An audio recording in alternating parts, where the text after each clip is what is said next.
/ Southeast Asian or Mexican or whatever. Those are two different things. Is it, Tom? It may not be in 20 years. Is it? Is it? If I know geography, maybe I don't. You don't. Those are two different things. Ah, yes. The Internet of Timers, says Shane. That's great. Oh, speaking of timers. So we have to figure out this whole Twitch thing. I don't have any announcements or solutions, but everybody's streaming on Twitch now, talk shows, and guess what this is? A talk show. So, I don't know. We're going to start streaming on Twitch? Yeah, why not? I mean, it's there, right? No reason not to. You should ask Jen Cutter, because she is super on Twitch. All right. Do that. Basically, I have to figure out how to, because here's the thing that keeps me using Hangouts is the automatic switching. Nothing else does the automatic switching. So what switch? Oh, right. Yeah. I don't want to stop streaming the way I currently stream. But if I can figure out another way to put that video out to Twitch, no reason not to. As long as it doesn't impact anything on this side. And then I'm talking to Dark Redeemer about stuff to make it easier on diamondclub.tv to use the video. So maybe there's a solution that helps me do both, right? Like I stream to one and then push out to the others or something.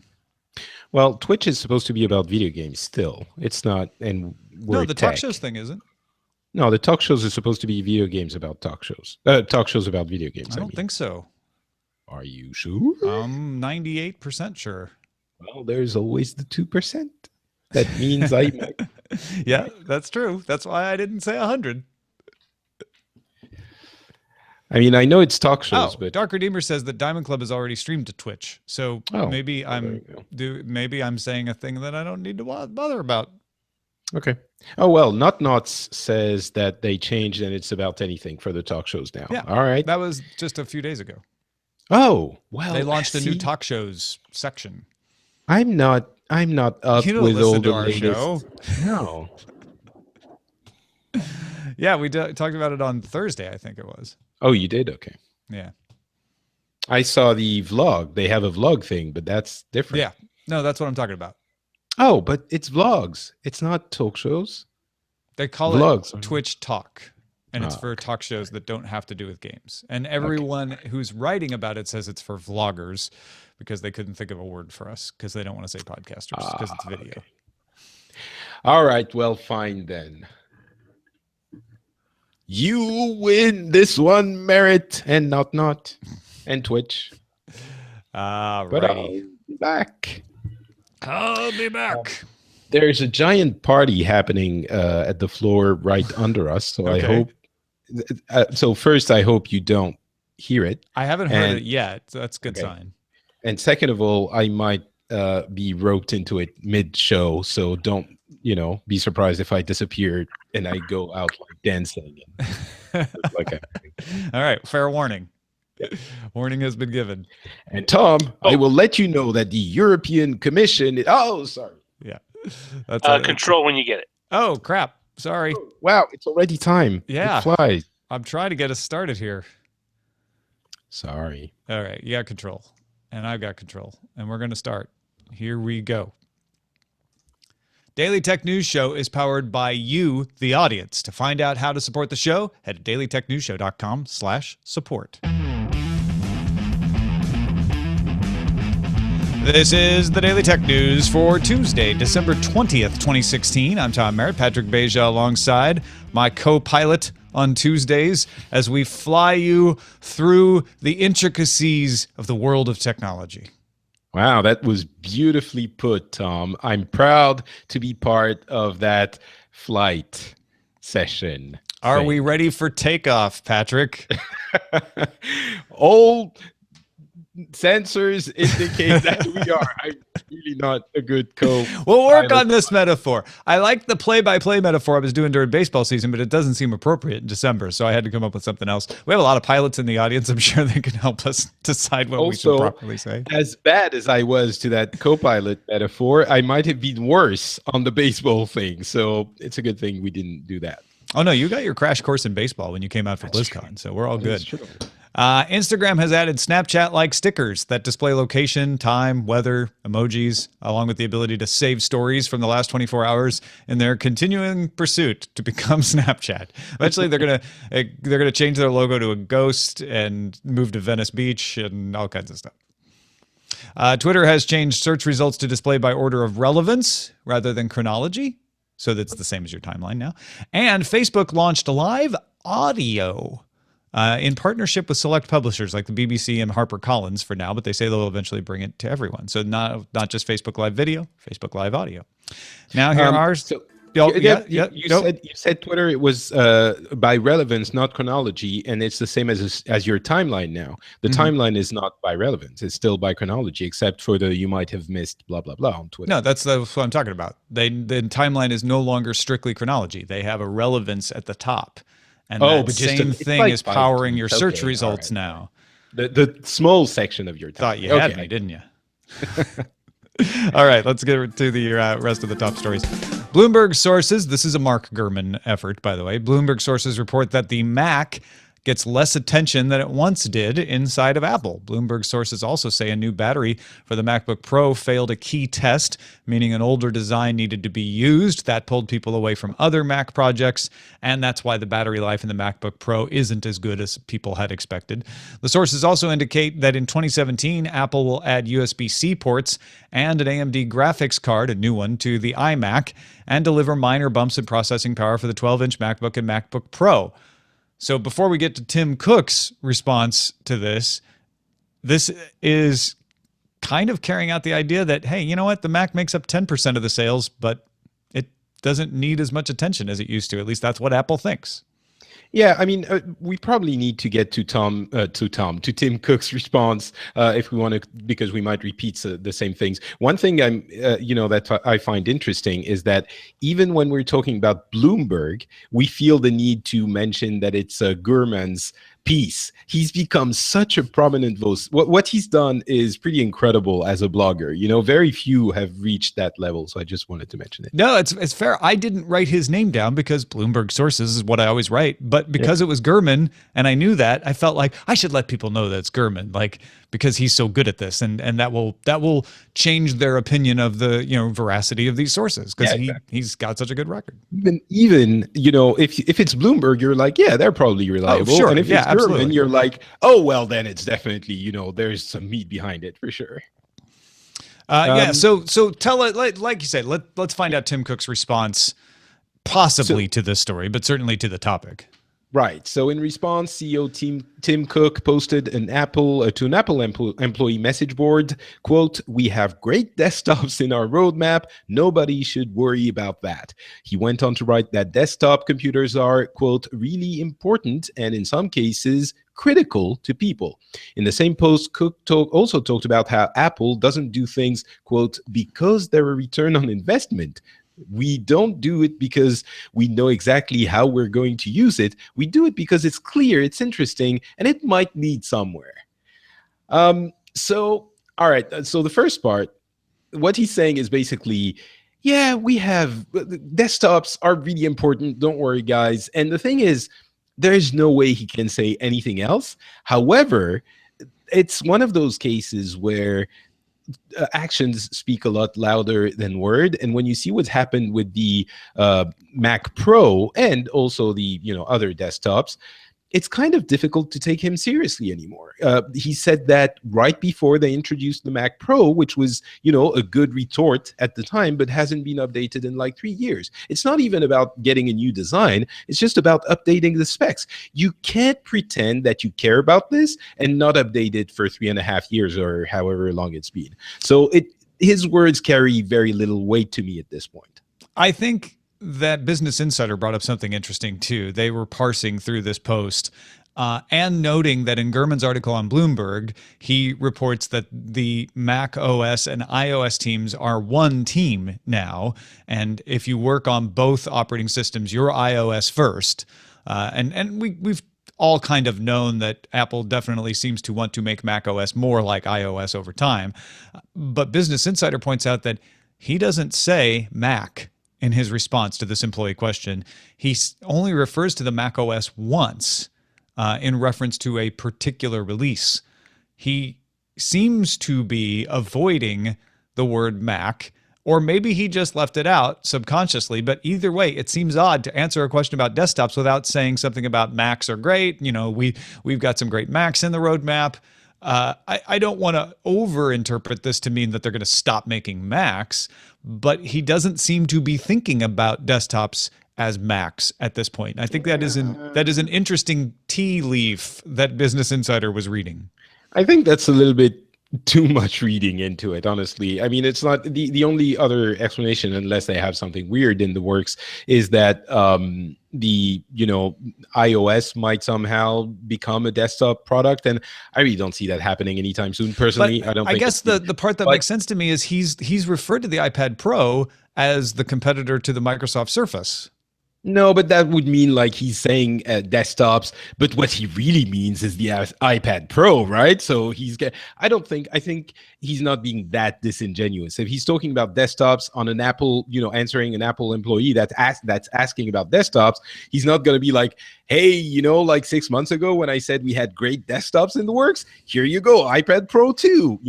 That seems like a slap in the face. No, and that's not what I'm saying. I'm just thinking they may not be imagining the future of laptops and desktops the way we are as Macs and iPads. They may be thinking of some kind of merged future somehow. Well, okay, I don't think that's the case. What I think is going to happen is that they're going to have updates to the desktops and even laptop Macs, but even though, it's ironic because their business has never been bigger for desktop computers and laptop computers, but basically Mac OS. As the company has grown immensely with the mobile division, the personal computing business has also grown, but not as fast, of course. And yet, it seems like it's less of their focus, and it's normal in a way. I do, however, think that we're going to see an update to all of their line in 2017, including the Mac Pro. But if it's just updated now and doesn't get updated again on a regular basis, then it's still underwhelming. And I think, unfortunately, that's what we're going to see happening as the core of their business. Let's not even, talk about focus. It doesn't really matter. The core of their business, to the tune of like 80%, is iOS and mainly the iPhone. So it's normal. It's still a little bit sad, but you know what? That's the way things go. Yeah, and I think that later part of his answer, where he talks about we don't do things because there's a return on investment, is both heartening and frightening if you're an Apple fan, because that is what you want them to do. You want them to just make great things, but we haven't seen them make something like that in a while. And AirPods, which we're going to talk about lately, might be the most recent example, but they really haven't put out a lot of things that really change the game. Now, that may change next year, right? That may change soon. But for the moment, it seems like they're pursuing things that interest them without paying enough attention to the things that got them here. And in the pursuit of, well, iOS sounds like the future for us, so let's move the Macs towards that, they're letting some balls drop, including battery, according to Gurman. My backlight is broken, and they couldn't even fix it. They're just going to swap it out. There's all kinds of little stories that give you the inkling that the quality focus may not be as high as it used to be. Honestly, I don't think so. I think the backlight thing, you got a faulty model that happens. What they're saying about the batteries is that they had a new type of batteries. They did the tests they should have done, and they found out it still needed a little bit of work. So they decided to use older battery technology to get the new models out. They're still pretty good. They've always not done. Everyone expects the iPhone or the iPad every year now, and I think it's never going to happen, it's going to happen once every 10 years. But the point he's making about we don't do things because they're a good return on investment, we do them because they're interesting, I don't know how much I believe that. I'm sure they're pursuing lots of interesting things, but it's really not that hard to put out a new model of the Mac Pro every year and a half with upgraded specs. And that's really all people are talking about here. The iMacs and Mac Pros with updated specs. And we're not seeing those. You know, we're not just talking about the Mac, we're talking about the desktop. That's my point. Like the easy things, the focus is not there.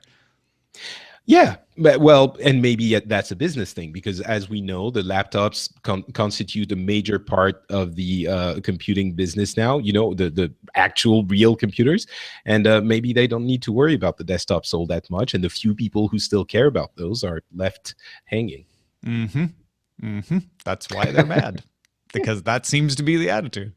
All right, let's move on to Uber. An Uber spokesperson told The Guardian that Uber is working on fixing a flaw in its autonomous driving software that can cause unsafe turns into bicycle lanes. San Francisco Bicycle Coalition Executive Director Brian Wiedenmeyer was taking a preview ride in the Ubers a couple of days before they started testing them on the streets in San Francisco, and twice watched as the autonomous car turned right, cutting through a bike lane instead of merging over into a bike lane. And the reason you want to do the merge is if there's a bike there that isn't seen by the sensors, it's easier for the bike to avoid hitting, whereas a harder right turn has a bigger chance of hitting a bike. Wiedenmeyer said he warned Uber of the issue after that preview ride, but Uber didn't fix it in time and started the tests anyways, and he's fairly critical about them. As he should be. I think, you know, there are two factors here. First of all, I told you so. I mean, they told them so. And second of all, they didn't get the damn permit. And I understand well, they don't need the permit. I know. We've talked about that previously. Right. But they don't think they need it. Yeah. Right. They don't. And I understand the logic with the Tesla thing and whatever. The problem is, if you don't have a permit and you get into an accident, it's 10 times as bad. And I don't understand why Uber, who has had so many issues with public perception, is not paying more attention to things like these. To, you know, the guys who like bikes, especially in hipster town San Francisco, they tell them, guys, maybe be careful about this part, and they're like, they do it anyway. And why? I mean, thank God for them, for Uber, that they didn't get into an accident, because that would have made it, again, 10 times worse. Well, to be fair, getting a permit doesn't change this at all. Like if they had a permit and they hit a bicyclist, it would be just as bad. No, like, it wouldn't. Yes, it would. No, because at least they got the permit. If you don't even have how the permit, does it change anything? Because you're doing it illegally and the town didn't no, tell what you. Uber's arguing is that this is like someone driving a car. If someone driving a car takes a hard right turn and hits a bicycle, that's what this situation is. If they get the permit, it actually shields them, I guess, a little bit from liability, saying this is testing, but it's actually worse because now an autonomous car under permit hit someone. Versus them having to say, oh, you know what? It was the driver's fault. The driver's responsible, not the rig. What I'm saying is, for anyone else, you would be right. But for Uber, who has had a history of issues and public perception is different for them, I think it's just so simple to fix these little things. Totally agree with you there. Like, I still don't understand why they don't pay the $150 to get the permit.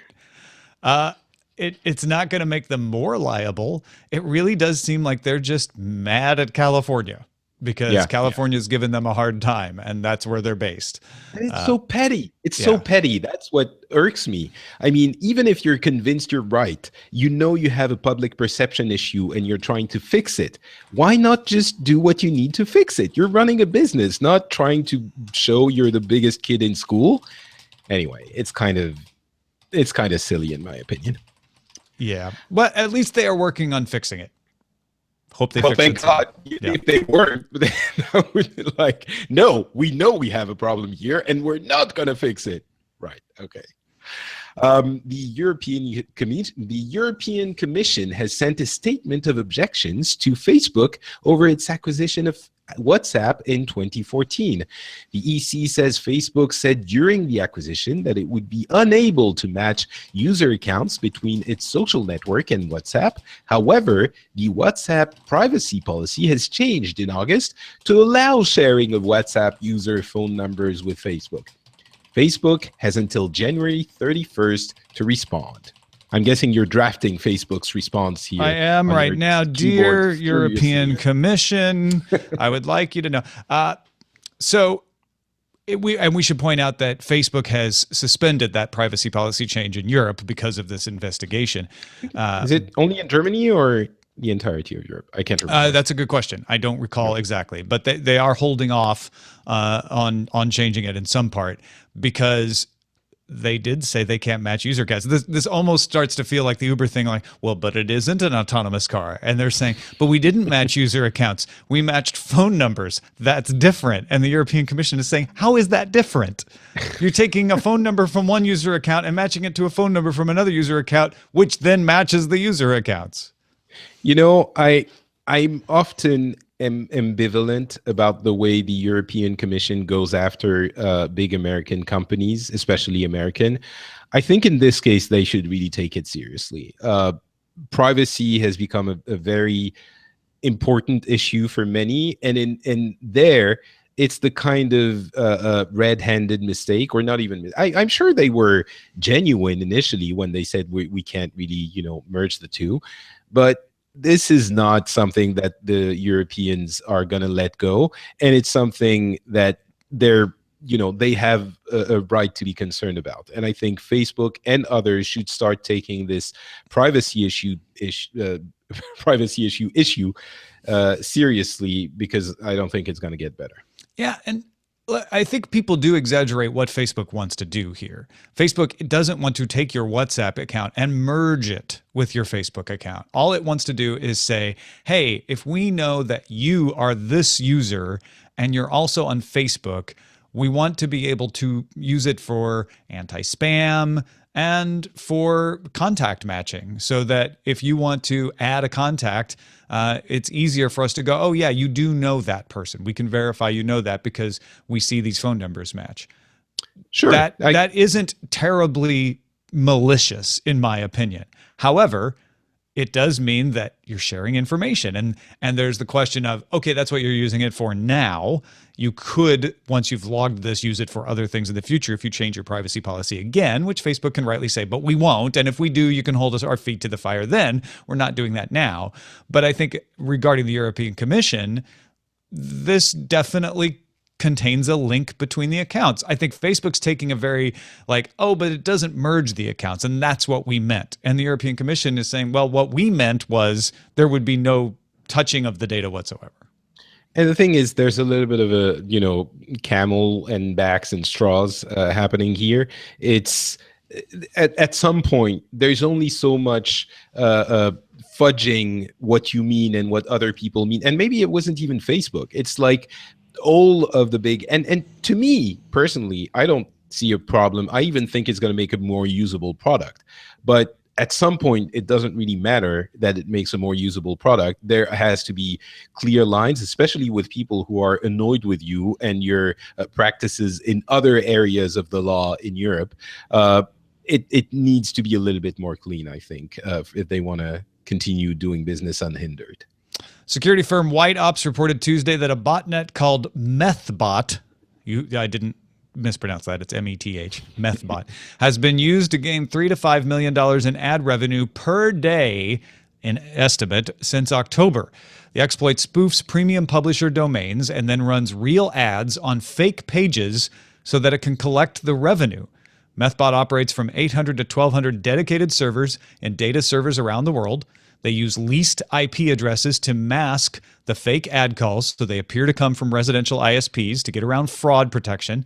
They generate 200 to 300 million video ad impressions per day, faking clicks, mouse movements, and even social network logins so that they appear to be engaged consumers. The Trustworthy Accountability Group, which is an industry consortium that monitors this sort of thing, is sharing a blacklist of those IP addresses with major ad companies to try to fight this. But this is obviously, the ongoing war. You do one thing and the other side does another. But what a complex approach. But if it gets you $3 to $5 million a day, I guess it's worth it. It is really fascinating. I mean, it's a bot network that sort of engineers its entirely new and own ecosystem to just get clicks on ads that are genuine. You know, it's basically just an entire front to get a revenue stream from ads.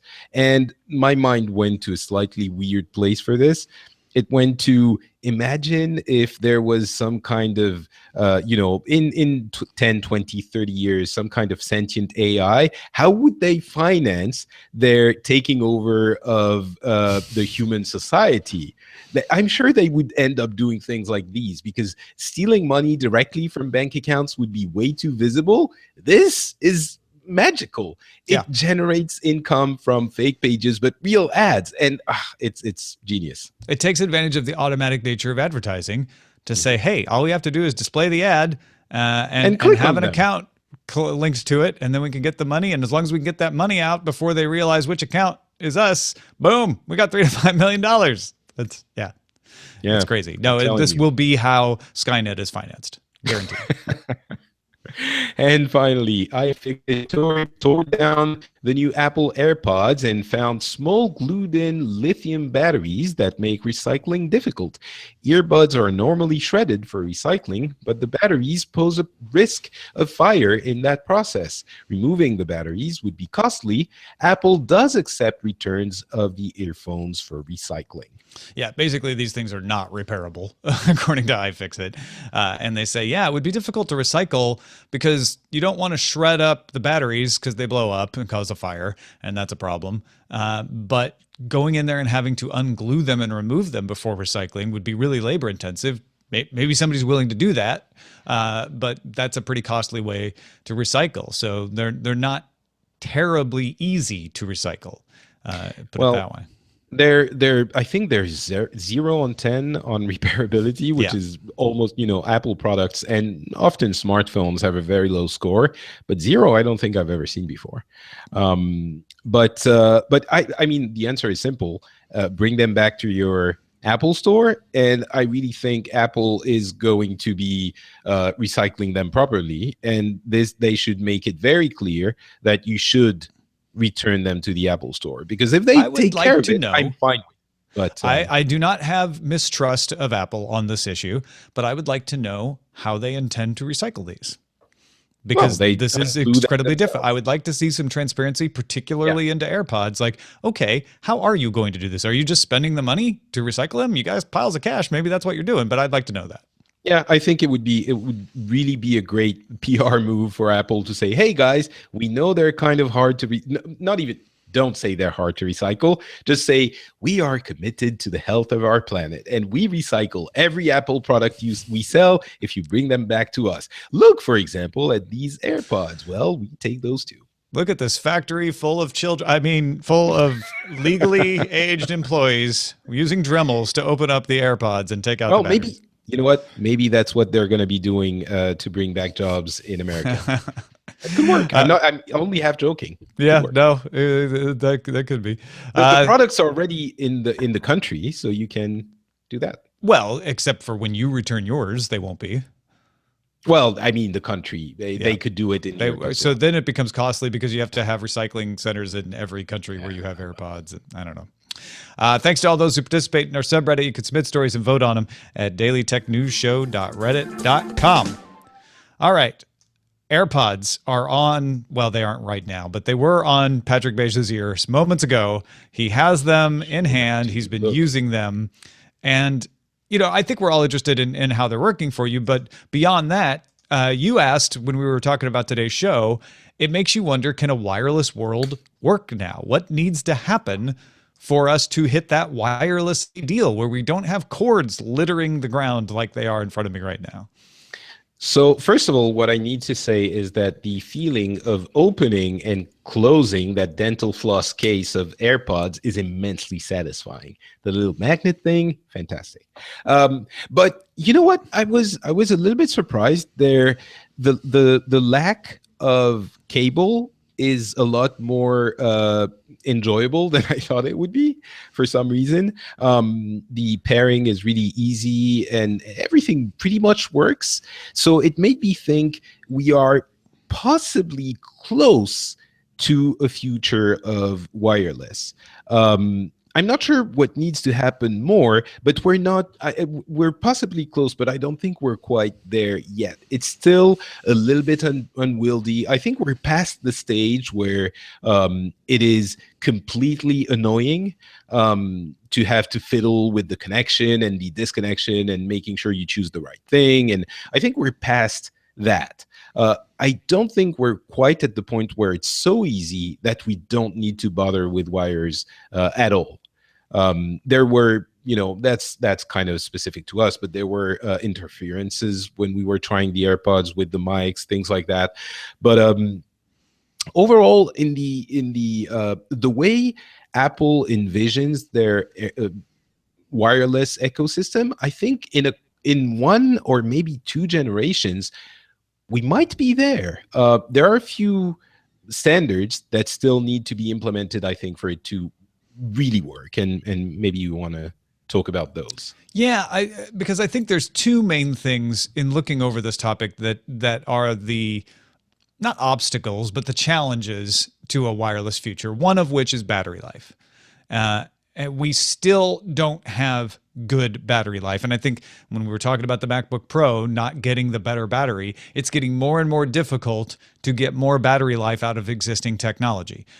Those batteries are, glued in to the AirPods. So we need a big breakthrough in battery before this becomes able to just get past the idea of charging, right? I mean, the case is great and that helps a lot. And there's lots of nifty techniques to get around the problem. But what will be better is when you only have to charge these things once a week and they recharge from kinetic power or something like that, right? And so I think there's a lot being done on the protocol side to save battery life, specifically in Bluetooth. Bluetooth 4 was all about improving power efficiency. Bluetooth 5, which was adopted December 8th, is emphasizing range and speed. They can't do power efficiency every time if they want to do the other things, so it's slow going there. The other thing is that connectivity, that range and speed that they're fixing in Bluetooth 5. And the adoption of protocols. Bluetooth is definitely the protocol of choice for short range connection. But there's also Wi-Fi for longer range connection. And even among Wi-Fi, there's 802.11ad, which is for high-speed wireless data transfer, like your mobile devices, your computers, even some peripherals and networking. And then there's Wi-Fi Halo, H-A-L-O-W, which is 802.11ah. That is for Internet of Things devices, wireless sensor networks, low-power stuff that needs a longer range than Bluetooth gives right now. By 2021, ABI Research thinks that 47% of all devices will have Wi-Fi in them, and 55% of those will be smartphones. So Bluetooth is going to have better adoption than Wi-Fi in some senses, but Wi-Fi is going to be the wider adopted one. Wi-Fi will be in more types of devices. So there's WiGig and Wi-Fi Halo. There's Bluetooth 4, Bluetooth 5. Then there's 802.15.4. That's Zigbee, Thread. You hear those? That's for energy management, smart city applications, building automation, smart lighting, and industrial applications. ABI thinks that less than 9% of the market will have those by 2021. And don't forget NFC.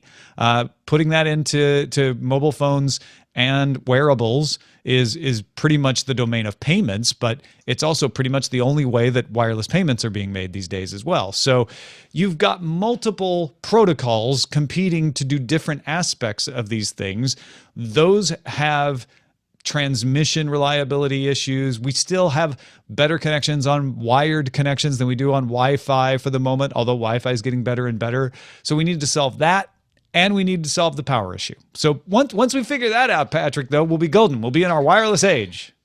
So I don't think the power issue is as huge an issue as you think it is. You don't think it's as huge as I think it is? I don't think it's as huge as you say it is. Okay, why don't you think the power issue is as bad? Because the solution that Apple has implemented with the AirPods seems to solve most of it. You have this little compact thing that you take that's essentially a battery, and you can use it to recharge your things, which last for 5 hours more or less. It's rare that you're going to have more than 5 hours straight listening sessions, so I think it solves as often these things do most cases.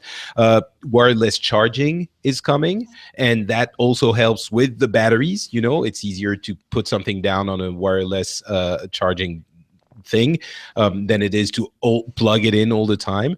Still, it's a problem, but I think it's gonna get good enough that we're gonna be able to use them. The protocols, I think, have been getting better and better, and we need all of them for different things. There's been a discussion, an active discussion in the chat room between BioCow, Beatmaster, a couple of others, saying, you know, I've been using Bluetooth headphones for 8 years, and you know, it's always worked. And I understand that it's always worked. You know, it's worked for 10 years for some people. I used to have Jabra headphones, I think, Bluetooth headsets, which were cool, but I used to have those connection issues all the time, and the sound wasn't quite there. It was prone to interferences and things like that. Now it's a lot easier. I'm not only using the Apple thing. I'm using some wireless. You know, we see them everywhere. Wireless speakers that are very common now. I think when I think about wireless, I also think about what we started at with our smartphones. You know, less than 10 years ago, maybe even 6 or 7 years ago, we used to plug them in all the time to transfer data. Now everything goes through Wi-Fi. It's very rare for us to plug them in. It's sort of a slow transition that we didn't really see coming, but it's kind of almost useless in most cases.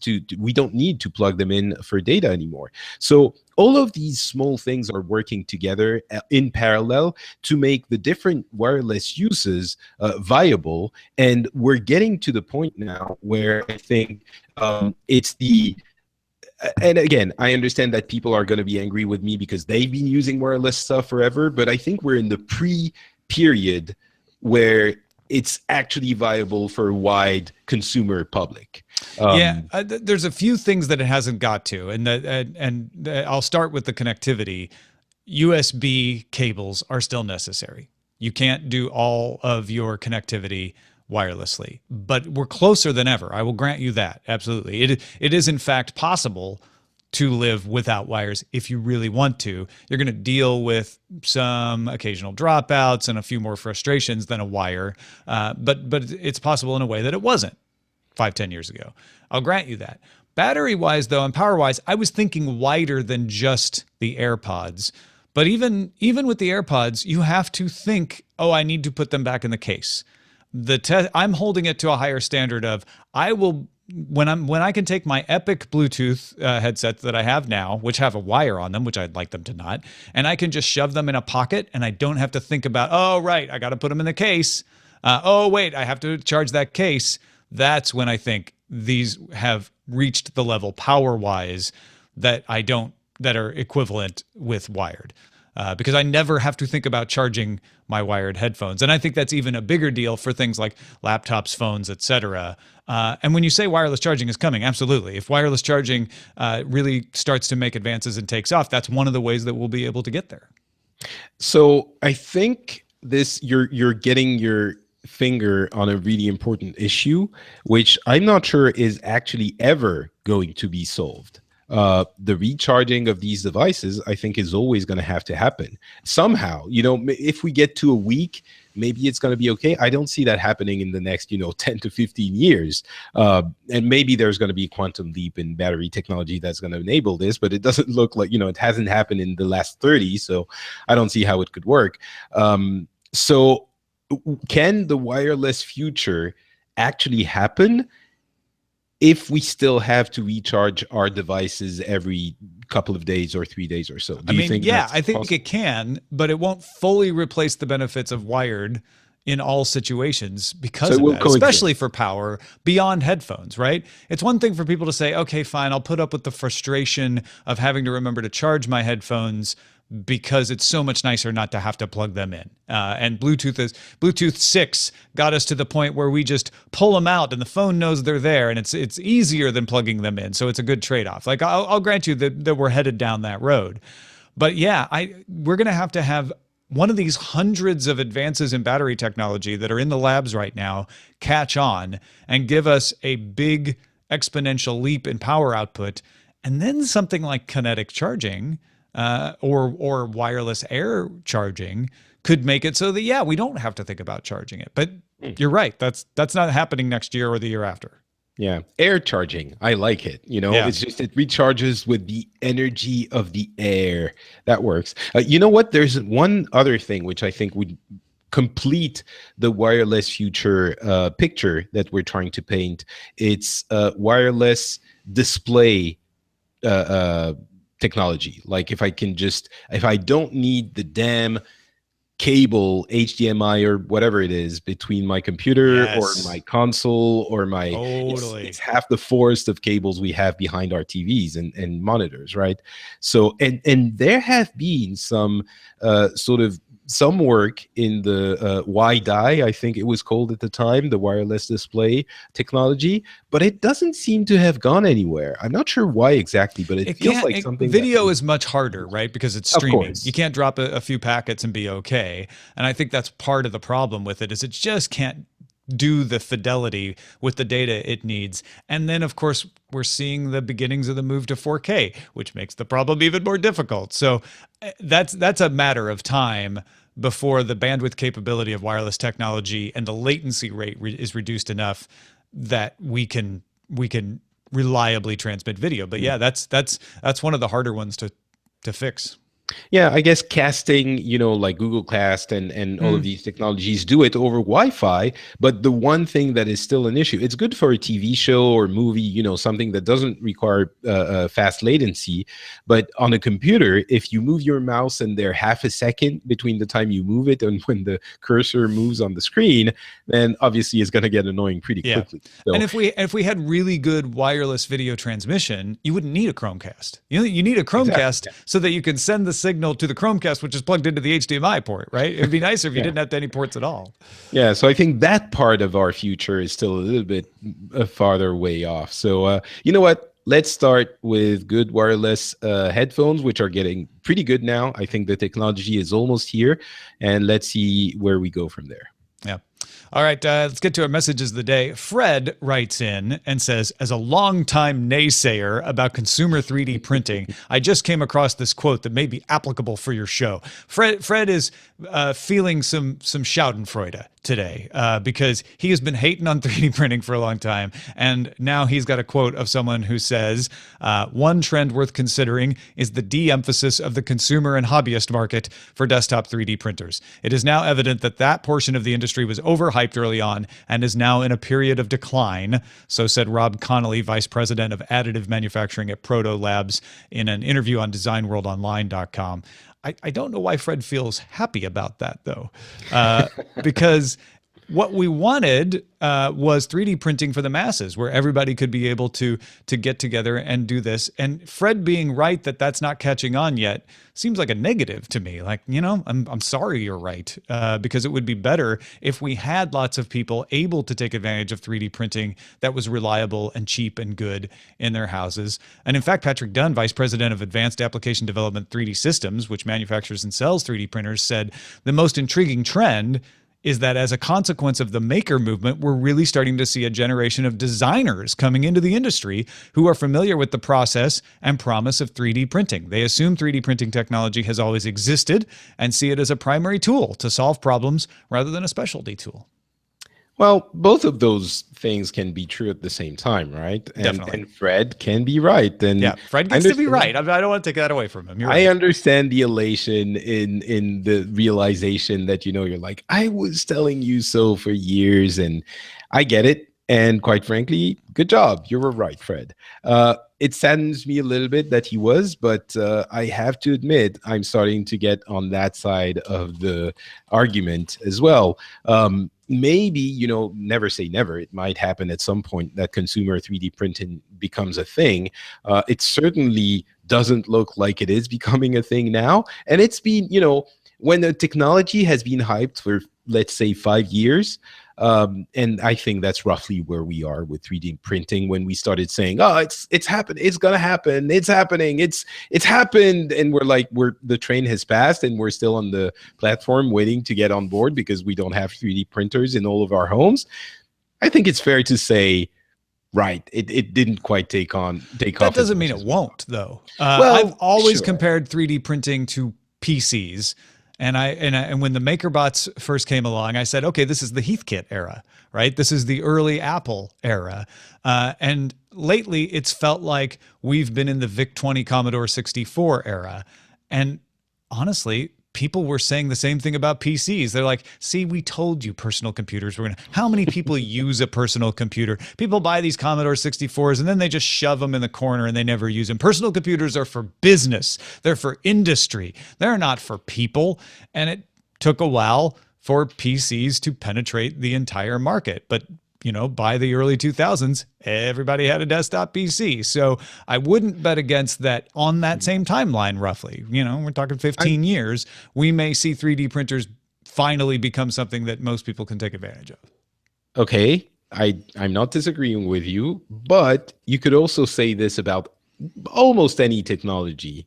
At this, if it doesn't take off over the first 3 years, you could say. But so the argument then becomes: is 3D printing just something that nobody wants? Right. And I think it's less obvious that that's true. Than I think PCs had a pretty good argument. Like, I don't know that anybody wants this in their house. Who wants a computer in their house? Like for a while, that argument had some validity to it. I think everybody would love to have a 3D printer if it was cheap and easy to use. That they could say, oh, I need to print out this replacement part or make a key copy or something like that. Yeah. Okay. You've kind of convinced me, and certainly I could see. I still can see this happening at some point if the technology gets cheap and good enough. So yeah, I guess I'm sort of between you and Fred. Well, thank you, Fred, and congratulations, and thank you, Patrick Beja, for joining us. What do you got going on to tell folks about? You know what? You can go to FrenchSpin.com and you can listen to Pixels, which is a show about gaming. Basically, the only show about gaming you need. You'll get news every couple of weeks from the entire industry. And you can listen to the Phileas Club, where we talk about world news with people from different countries, different opinions, different cultures. Really interesting show, if I dare say so myself. Both are available at FrenchSpin.com. Thanks to everybody who supports this show. If you want to find out all the ways you can support, head to dailytechnewsshow.com/support. Our supporters include Carlos Anzola, James Bass. Thanks to Sam Johnson, who raised their pledge. Thanks to Lisa, who bought one of these DTNS hoodies that I'm wearing with my suit coat today in some kind of fashion statement / faux pas. You guys are the best. Thank you, thank you, thank you, Carlos, James, Sam, Lisa, and every single person who supports the show so that everyone can enjoy it. Our email address is feedback@dailytechnewsshow.com. We're live Monday through Friday, 4:30 p.m. Eastern at alphageekradio.com and diamondclub.tv. And our website is dailytechnewsshow.com. Back tomorrow with Scott Johnson. Talk to you then.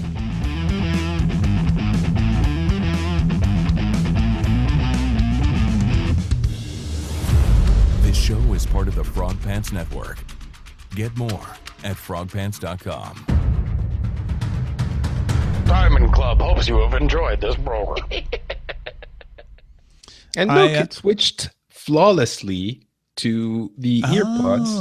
I did mid. No kidding. Outro. Yeah, that's pretty impressive. I have to say, I would never have known. Nick with a C says hoodie and a suit jacket is a solid alternative look. Thank you, Nick. You are my fashion advisor from now on. I would agree, and I'm French, so you know that. Wow. counts. Okay. Now I'm just doing this every day from now on. All right. Titles. Yeah. What do we got? We got breaking ad. Cyclists in danger of getting run Uber. Cyclists in danger of getting run Uber. Getting run over. Yeah. Run Uber. Oh. Hashtag bike lanes matter. Wireless tech strikes a chord.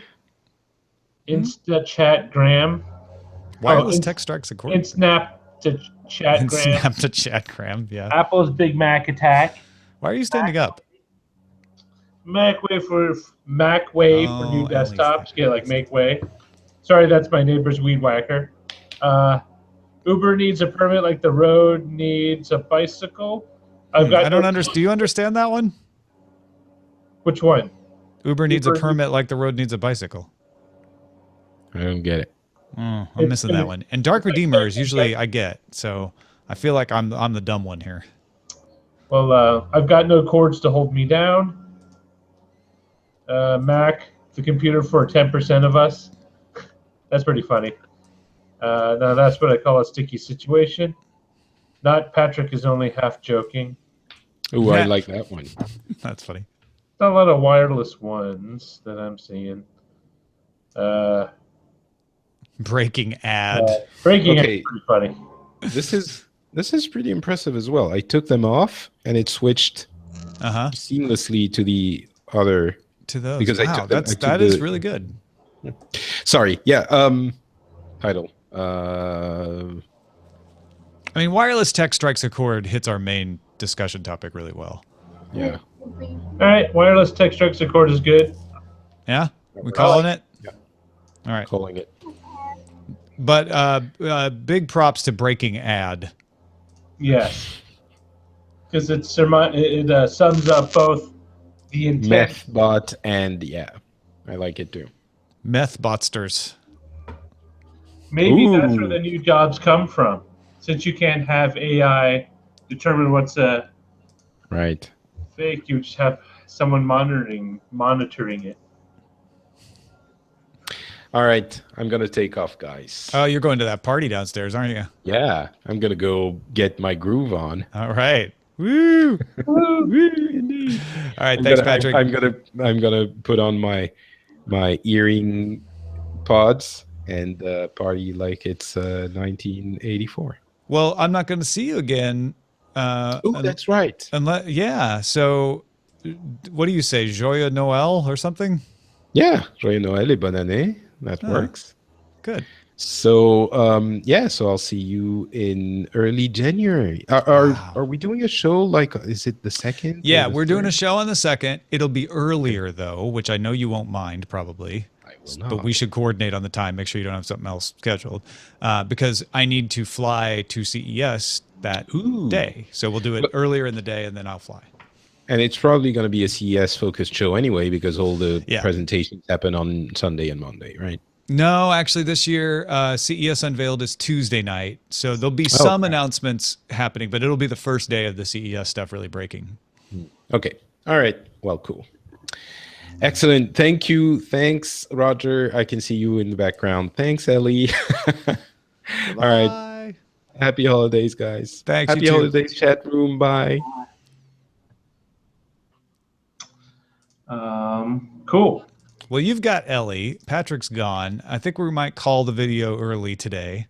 Yes. But thanks everybody for watching, and the show will be up shortly for audio listeners who are watching live, and we will see you tomorrow with Mr. Scott Johnson. Joy to you.